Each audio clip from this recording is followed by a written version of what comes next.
In this video, I am going to show you how to enter automatic repair on Windows 10. Press the Windows plus I key simultaneously on your keyboard to open the Settings app. In the Settings app, click on the Update and Security option. Select Recovery tab from the menu on the left side.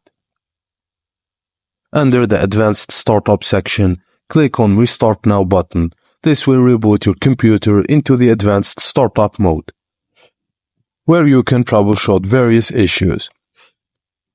Once your computer reboots, you'll see a Choose an Option screen. Go to Troubleshoot Advanced Options. In the Advanced Options, select Startup Repair. Your computer will then begin the process of diagnosing and repairing any issues preventing your Windows from starting correctly. After the startup repair process is complete, follow the on-screen instructions to reboot your computer. Hopefully, Windows will start now normally. And that's it, guys. Thank you for watching, and please don't forget to like and subscribe for more.